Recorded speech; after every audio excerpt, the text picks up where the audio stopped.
ආයුබෝවන් හිතවතුනි අදත් අපි ඔබව මේ කුරහන් චේනා YouTube channel එක ඒ වගේම දඬුවැට YouTube channel එක ඒ වගේම අපගේ මුහුණු පොත් පිටුව හරහා ඔබ මේ දැනුවත් කිරීමට අපි මේ සූදානම් වෙන්නේ මේ ආපදා තත්ත්වයේ සම්බන්ධව යම් තත්ත්වයක් ඔබට කියන්න. අද වෙනකොට ලංකාව පුරාම ගත්තොත් හම්බන්තොට මාතර මොනරාගල අම්පාර මඩකලපුව ත්‍රිකුණාමලය මුලතිව් යාපනය දිස්ත්‍රික් පුරාම ඒ වගේම වවුනියාව කිල්නොච්චි මන්නාරම පුත්තලම දිස්ත්‍රික්කය අනුරාධපුර දිස්ත්‍රික්කය පොරොන්නරුව දිස්ත්‍රික්කය මාතලේ දිස්ත්‍රික්කය මහනුවර නුවරඑළිය බදුල්ල දිස්ත්‍රික්ක ඒ වගේම රත්නපුර දිස්ත්‍රික්කය ඒ වගේම කළුතර කොළඹ කෑගල්ල දිස්ත්‍රික්ක ගම්පහ දිස්ත්‍රික්කය ආදී ලංකාවේ සියලුම දිස්ත්‍රික්කවල මේ යන මේ වෙනකොට මේ සුලි කුණාටුව හරහා ඇති වුණු ආපදා තත්ත්වය අධික සුළඟ ඒ වගේම මේ වර්ෂාපතනය ලැබෙමින් පවතිනවා. ඒ වගේම ලංකාවේ මීට වර්ෂ ගණනාවකට පෙර හදලා ජල විදුලිය හා ජල යෝජනා ක්‍රම වශයෙන් ඇති කරන ලද ඒ පංචමහා ජලාශත් පිරීලා ඉතිරිලා යමින් ඒවත් වාන් දාන තත්ත්වයට පත් වෙලා තියෙනවා. ඒ වගේම ඊට අමතරව කතරගම පුදබිම වගේම සෙල්ල කතරගම පුදබිමටත් මේ ජල ගැලීම් වලට ලක් වෙලා ඒවත් දැන් පිරීලා ඒ පළාතුත් යට වෙලා තියෙන්නේ. ඒ වගේ මේ සයින්ද මරුදු ප්‍රදේශයේ දැක්කා අපි මේ කාර් රථයක් ඇලක පාවෙලා යනවා දෙපැත්තේ පිරිස නිකන් නාට්‍ය වගේ බලාගෙන ඉන්නවා. පස්සේ කාර් රථය ගිලිලා ගිහිල්ලා ඒක හිටපු තිදෙනාම මී යනවා. හැබැයි මිනිසුන්ට තව පොඩ්ඩක් මැදිහත් වීමක් කරා නම් ඔවුන්ව ගොඩ ගන්න තිබුණා. හැබැයි කාර් රථය ගිලුණායින් පස්සේ මිනිස්සු ගඟට ඒ ඇලටත් පැනලා ඒ සයින්දු මරුදු ප්‍රදේශයේ මිනිස්සු අපි දැක්ක එක ගොඩ ගන්න හදනවා. එහෙම දෙමෙයි ඔවුන්ගේ ප්‍රාණය වේරා ගැනීමට තිබුණු අවස්ථාවක් එතන නැති වුණා කියන එක අපි දැක්කා. අපි ඒ ගැන කනගාටු වෙනවා. ඒ වගේම ශ්‍රී ලංකා ගුවන් හමුදාව, ශ්‍රී ලංකා යුද හමුදාව, ශ්‍රී ලංකා නාවික හමුදාව පොලිසිය මැදිහත් වෙලා මේ ආපදා සහන කටයුතු වල යෙදিলা ආපදාවට ලක් වූවන් බේරගෙන ඔවුන් නිසි තැන් වලට ආරක්ෂිත තැන් වලට යැවීමට කරන උත්සාහයන් අපි දැක්කා. ඒක වගේ ලංකාවේ ගංගාශ්‍රිත ප්‍රදේශ දැක්කොත් එහෙම ගත්තොත් එහෙම අපිට මේ පුවත්පත් මුහුණු පොත් මාධ්‍ය ඒ වගේම අනිකුත් මාධ්‍යයන් හරහා අපිට ලැබුණු පින්තූර තමයි අපි දැන් මෙම වීඩියෝ පටයට අපි අතුලත් කරලා තියෙන්නේ.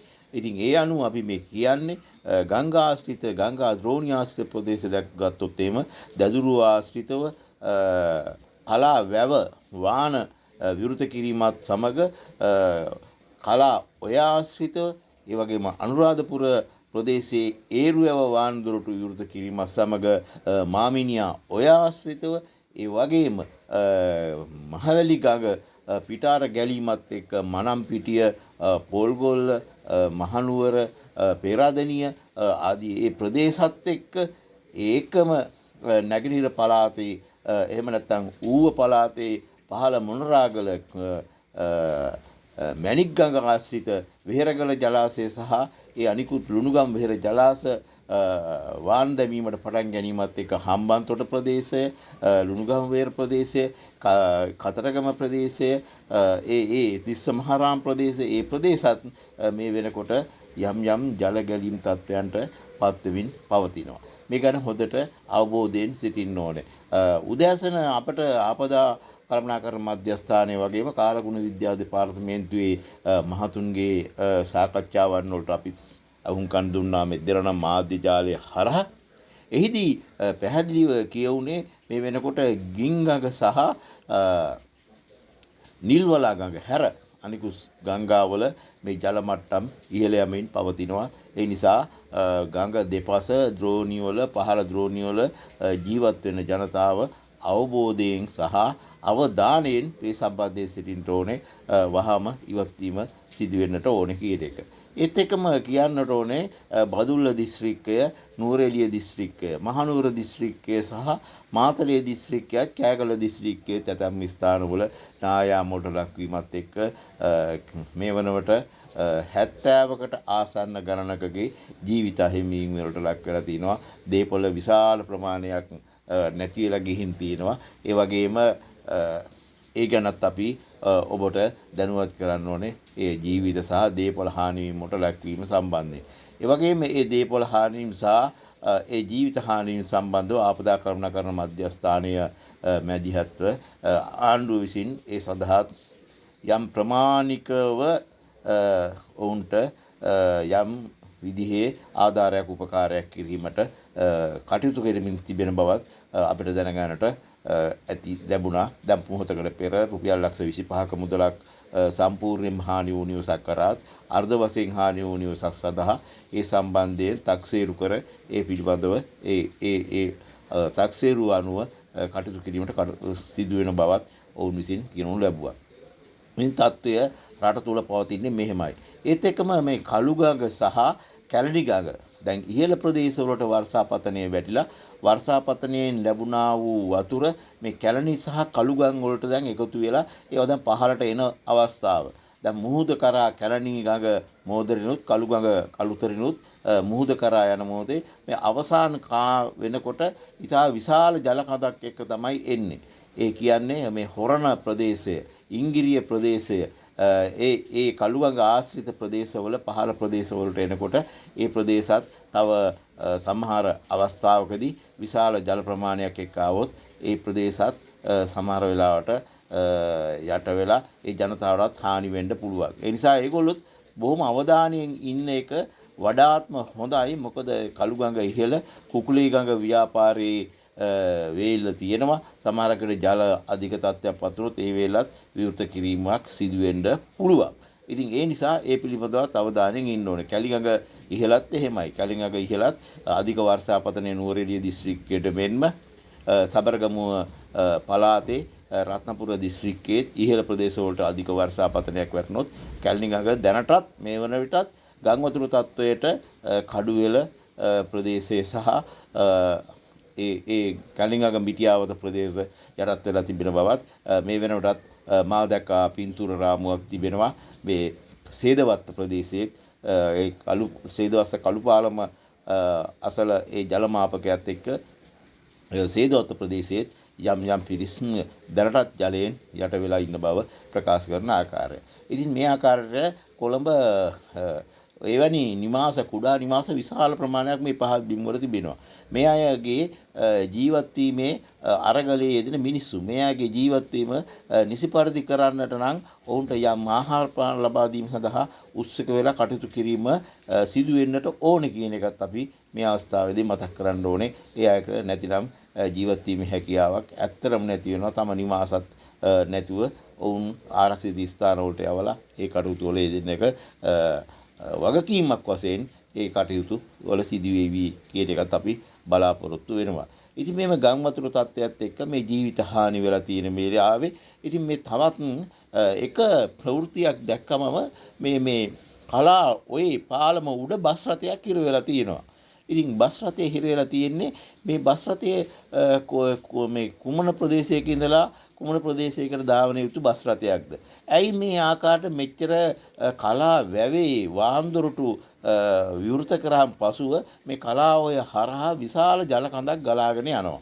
ඉතින් මේ ගලාගෙන යන ජල කඳ තුල කලාඔය පාලම මීට වසර කිහිපයකට ඉස්සරත් එකවරක් කලාඔය පාලමත් යට වෙන තත්වයට ඒ ජල කඳ ගලාගෙන ගියා මටත් මතකයි. ඉතින් අපි මේ තත්ත්වයක් තිබියදී ඇයි මේ ආකාරයට රියදුරු මහතුරු සහ ඒ බස් රථ පාලනය කරගමින් යන අය ඇයි මේ ආකාරයට හැසිරෙන්නේ කියන එක පිළිබඳවත් යම් තාක් දුරට ආරක්ෂක අංශය ඒ ප්‍රදේශවල ජනතාව කියනවා නම් මේ ප්‍රදේශය අර මේ වෙලාවේ ධාවනය කිරීම හොඳ නැහැ කියන එක ඒ තරම් තැකීමක් නොකර කටයුතු කිරීම පිළිබඳව නම් ඇත්තටම ජනතාව බස් රථයකට නගින්නේ අපි මගීන් වශයෙන් බස් රථයකට නගින්නේ අපි ආරක්ෂිතව නියමිත ස්ථානයට ගිහින් අරලි කියන බලාපොරොත්තු ඇතුව. ඉතින් එතකොට පොඩ්ඩක් ඔයලා කල්පනාකාරී වෙන්න ඕන නේද?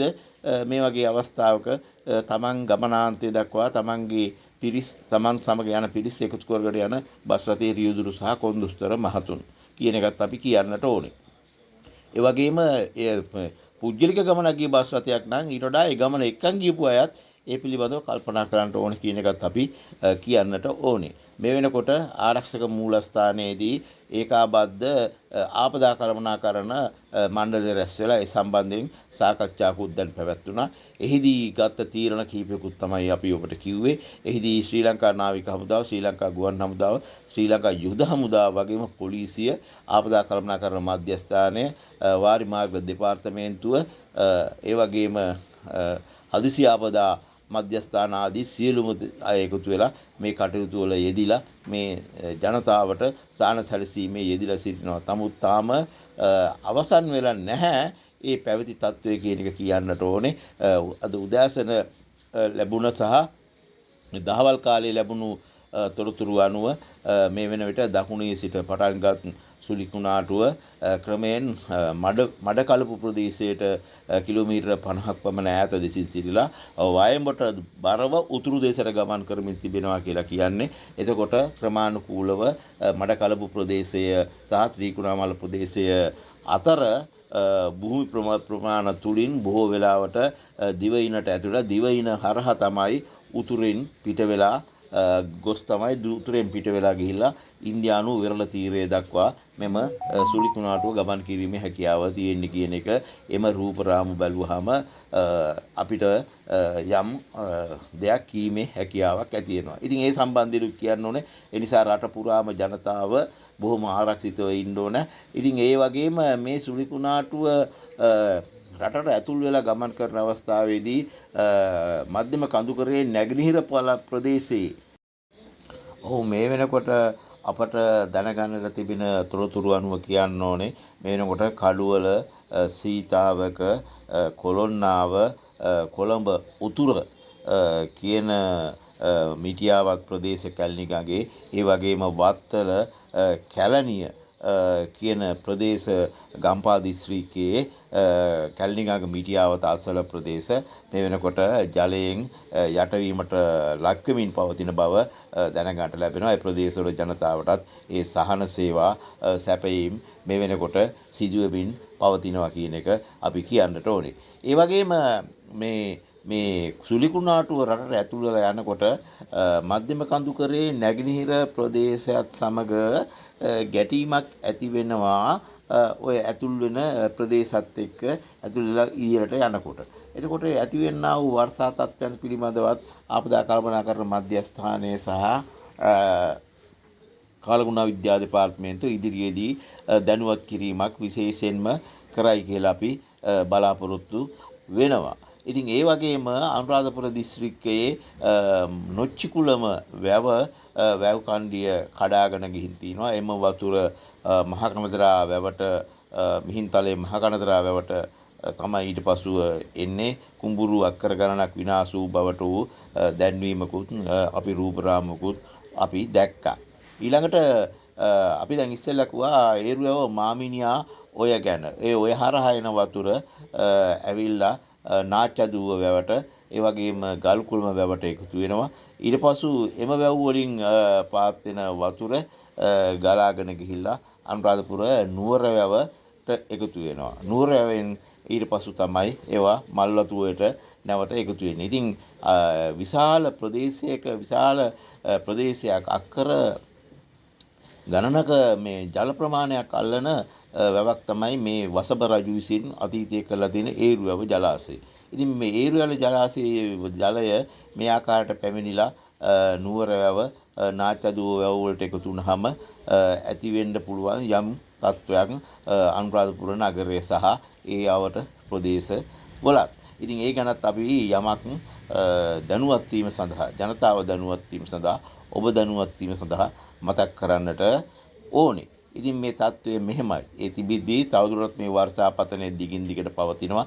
අපේ රටේ දිස්ත්‍රික් 24ෙම ජනතාව 25ෙම ජනතාව මේ වෙනකොට යම් යම් පීඩික තත්ත්වයන් වලට පත් වෙලා ඉන්නේ. ඉතින් ඒ වගේම ඒවාට මුදා ගැනීමෙන් කණ්ඩායම් යොමු වෙලා තියෙනවා. ඉතින් ආරක්ෂක හමුදාවන් යොමු වෙලා ඒ කටයුතු වල යෙදෙමින් තිබෙනවා. ඒ පිළිබඳව ඇත්තම රටක් වශයෙන් ජනතාව වශයෙන් අපි සියලු දෙනාගේම ප්‍රණාමය ඔවුන්ට පුද කරන්නට ඕනේ මේ වෙලාවේ.